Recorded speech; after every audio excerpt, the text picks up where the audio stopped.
प्रिय भक्तगण, आज हम आपको एक कथा का श्रवण करा रही हूँ जो सुनने मात्र से आपके जीवन में सुख, संपत्ति और धन की वर्षा होगी। तो चलिए कथा को प्रारंभ करते हैं। भगवान शिव माता पार्वती से कहते हैं, जीवन में कभी भी दूसरों के उकसावे पर अपनी शक्ति का दुरुपयोग नहीं करना चाहिए। तब माता पार्वती कहती है, ऐसा क्यों? फिर भगवान शिव कहते हैं, हे देवी, आज की कथा पंच महाभूत में प्रमुख वायुदेव पर आधारित है और यह कथा भी बहुत सारे रोचक प्रतीकों से भरी हुई है। इसलिए आज की कथा को ध्यान से सुने, आपको मालूम हो जाएगा। जीवन में कभी भी दूसरों के उकसावे पर अपनी शक्ति का दुरुपयोग नहीं करना चाहिए। अगर आप यह कहानी सुन रहे हैं तो पूरा सुनिए।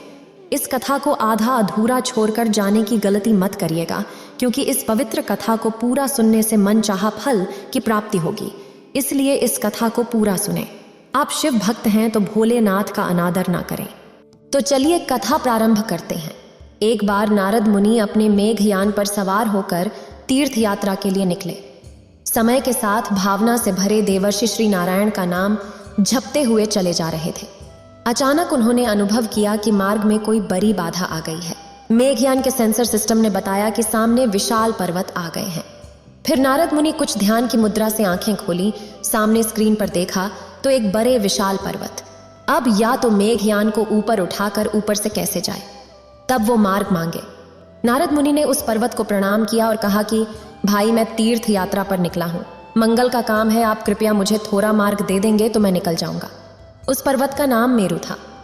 उसने नारद मुनि की बात ध्यान लगाकर सुनी और अहंकार के साथ ही उत्तर दिया और कहा, सुनो देव ऋषि, मैं विशेष व्यक्तियों के लिए केवल रास्ता छोड़ता हूँ। यह मेरा अपना तरीका है। अन्य सभी लोग आमतौर पर रास्ता बदल लेते हैं। यह सुनकर नारद मुनि को यह बात कुछ ठीक नहीं लगी, लेकिन वह भगवान नारद मुनि थे। उन्होंने क्रोध को नियंत्रित करते हुए कहा, मेरु पर्वत, आपको पता है कि मैं हमेशा अलग मार्ग से ही जाता हूँ, लेकिन इस बार समय की कमी है। मुझे त्वरित रूप से पहुंचना है, इसलिए कृपया मुझे यहीं से मार्ग दे दें।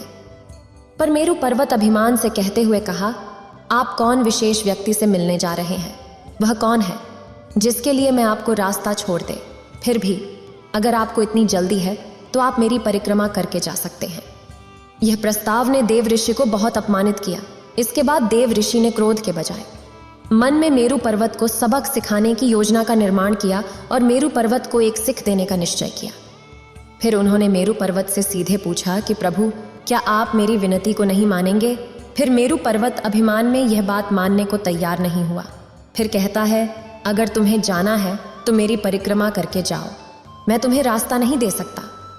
नारद मुनि मुस्कुराते हुए कहते हैं, अच्छा कोई बात नहीं, अगर देवराज इंद्र तुम्हें मुझे रास्ता देने के लिए कहे तो। फिर मेरु पर्वत फिर कहा, मैं ऐसी जगह पे खड़ा हूँ, मैं अपने स्थान से ना हिल सकता हूँ और ना ही जा सकता हूँ। यही मेरा कर्तव्य है, मैं किसी की बात नहीं मानूंगा। फिर देवराज नारद मुनि ने कहा, अच्छा भाई, चलिए, देवराज से हो सकता है आपको कोई आपत्ति हो, लेकिन जल के देवता वरुण देव अगर वो मुझे मार्ग देने के लिए आपको कहे तो? फिर मेरु पर्वत बोला, मैं तथ्य नहीं बताऊंगा, रास्ता नहीं दूंगा, वरुण के आदेश पर भी नहीं जाने दूंगा। देव ऋषि पुनः से मजे करते हुए कहा, ठीक है, तो फिर तुम ही बताओ भाई, किसकी सुनोगे? मैं उसी को फोन कर लेता हूँ, देवों के देव महादेव से कराऊं बात। फिर मेरु पर्वत, उस समय वह बातचीत से क्रोधित हो चुका था। उसने कहा, ध्यान दो भाई, मैं किसी की बात नहीं मानूंगा, किसी की भी नहीं, चाहे जो आ जाए। अब देव ऋषि नारद मुनि समझ गए कि अब बंदा सही जगह पहुंच गया है और तीर सही निशाने पर लग गया है। फिर उन्होंने कहा, अच्छा, किसी के कहने पर जाने नहीं दोगे? फिर से सोच लो, तुम्हें ब्रह्मा जी की सौगंध है, क्या तुम पवन देव की बात भी नहीं मानोगे? उसी क्रोध में और अहंकार से भरे हुए मेरु पर्वत क्रोधित होकर चीखते हुए कहा, हाँ, मुझे ब्रह्मा जी की सौगंध, मैं तुम्हें किसी के कहने पर भी मार्ग नहीं दूंगा, मैं पवन देव की बात भी नहीं मानूंगा। इस पर नारद जी ने उसे अपने जाल में फंसा दिया।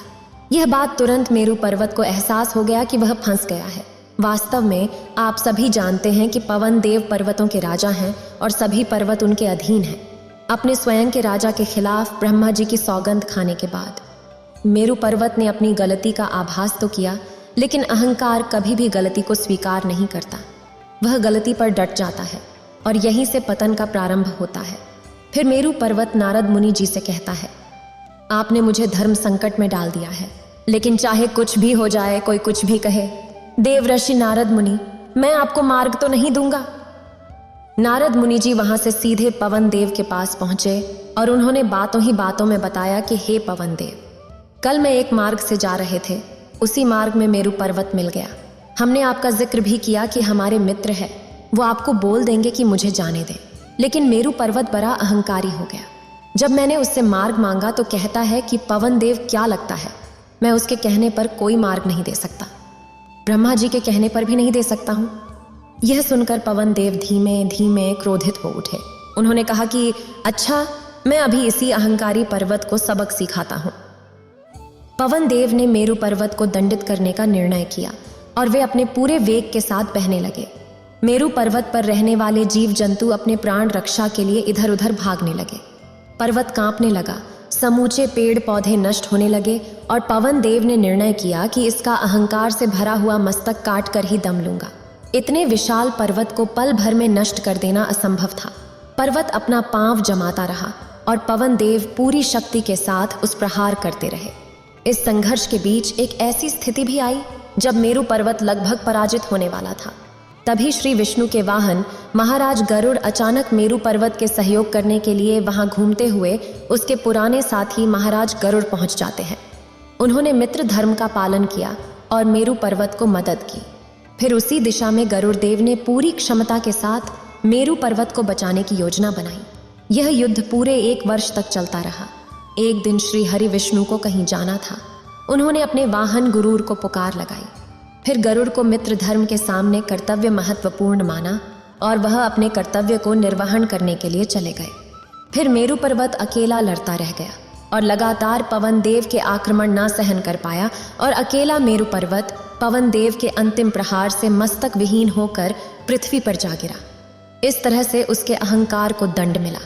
फिर भगवान शिव कहते हैं, इस कथा का मूल अर्थ क्या है? इस कहानी का सबसे महत्वपूर्ण संदेश यह है कि जब हम गुस्से में होते हैं तो हमें तत्काल प्रतिक्रिया देने की बजाय उससे बचना चाहिए।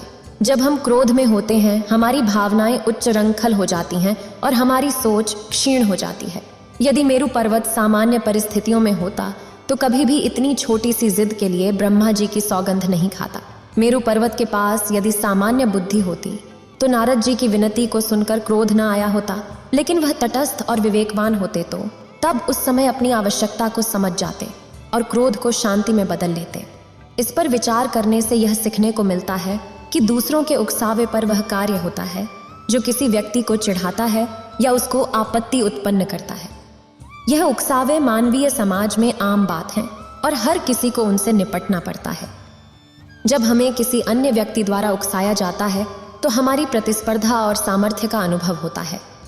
कई बार हम उत्तेजित हो जाते हैं और अपनी शक्ति का दुरुपयोग करते हैं। यह आमतौर पर हमें गुस्से, बदले और हिंसा के माध्यम से होता है, लेकिन इसके बजाय हमें इस परिस्थिति का सामना समझ के साथ करना चाहिए। हमें धैर्य और समझदारी से काम लेना चाहिए और अपनी शक्ति का सही रूप से प्रयोग करना चाहिए। हमें इसे नकारात्मकता और हिंसा के साधन के रूप में नहीं देखना चाहिए। दूसरों के उकसावे के साथ उचित रूप से निपटने का एक महत्वपूर्ण तरीका है संवेदनशीलता और शांति बनाए रखना।